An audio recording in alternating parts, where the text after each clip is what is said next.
Oke guys, selamat sore.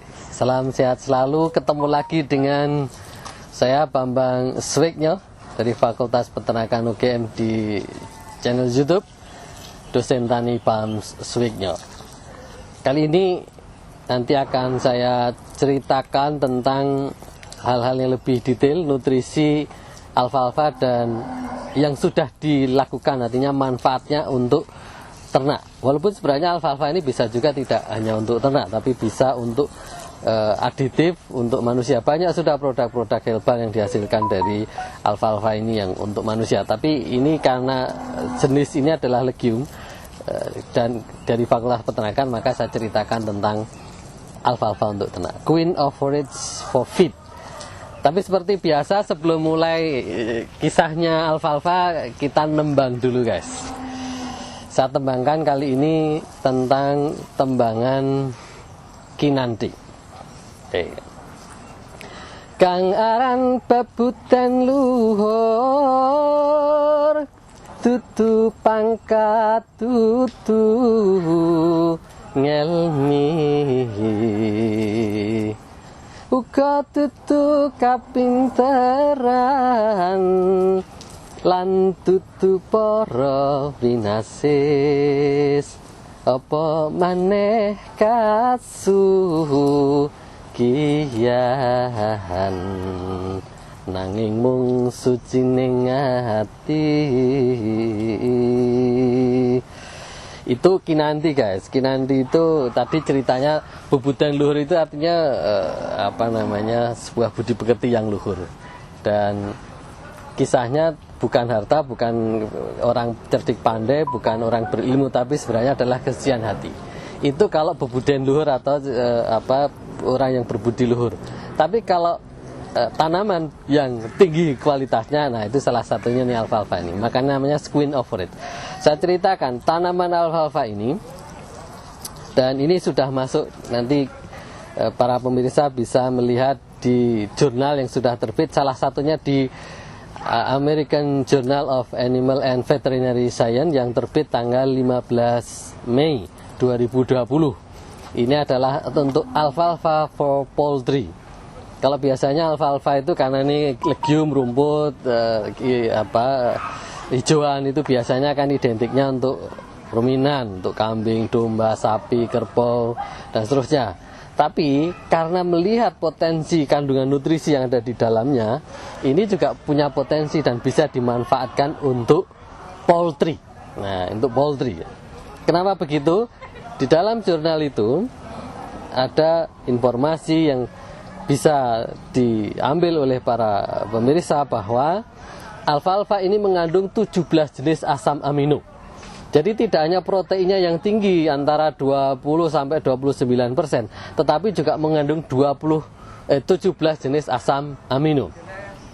Dan beberapa asam amino itu adalah asam amino yang biasa dipakai di dalam poultry dan ada di dalam materi-materi atau bahan pakan yang biasa dipakai untuk bahan pakan untuk poultry. Misalnya ada soybean meal atau bungkil kedelai, kemudian ada fish meal, kemudian ada jagung. Di situ masing-masing pasti ada asam amino yang ingin diambil. Kalau di dalam fish meal biasanya dia ingin mengambil lisin sama methionine. Kalau di jagung ingin mengambil triptopan dengan lisin. Kalau di dalam bungkil kedelai juga sama juga, ada lisin, ada methionine. Nah, ini juga ada di dalam alfalfa ini ada. Dan kadar asam amino yang ada di dalam alfalfa ini bahkan bisa lebih tinggi. Jadi lisin dan ini lebih tinggi dibanding kalau ada di dalam jagung, dan hampir setara dengan yang ada di dalam soybean meal. Dan ini nanti bisa dicek di dalam jurnal itu, di dalam jurnal American Journal of Animal and Veterinary Science. Jadi ada 17 jenis asam amino yang ada di dalam alfalfa. Nah, oleh karena itu kemudian kita implementasikan di dalam itik hibrida. Kenapa kita pilih itik? Karena itik salah satu jenis poultry yang punya toleransi tinggi terhadap hijauan. Kan tidak mungkin kita pakai untuk broiler misalnya, karena tidak terlalu toleran terhadap hijauan. Maka kemudian kita pakai di itik. Dan kita pakai sampai kadar 6% dan bisa menghasilkan karkas antara 54 sampai 56%. Jadi kita buat antara penggunaan pakan yang konvensional dengan menggunakan konsentrat komersial dengan dibanding dengan ada penambahan alfalfa sampai 6%. Dan ternyata hasilnya di final body weight-nya atau badannya, berat badan akhirnya di umur 35 hari itu hampir berimbang karena antara 1,1 kg sampai 1,2 kg. Tetapi di persentase karkasnya ternyata lebih tinggi yang ada penambahan alfalfa. Jadi kalau yang ada penambahan alfalfa bisa 56%, sedangkan yang tidak ada penambahan alfalfa hanya 54%. Sehingga kalau nanti dihitung-hitung dengan income, kalau misalnya kita ambil karkasnya, ternyata tentu hasilnya menjadi lebih tinggi yang menggunakan alfalfa. Nah, ini adalah yang menunjukkan bahwa alfalfa ini tidak sekedar untuk ruminan, tetapi bisa juga punya potensi di dalam pakan untuk non ruminan seperti itik. Karena sekali lagi itik punya tingkat toleransi yang tinggi terhadap hijauan.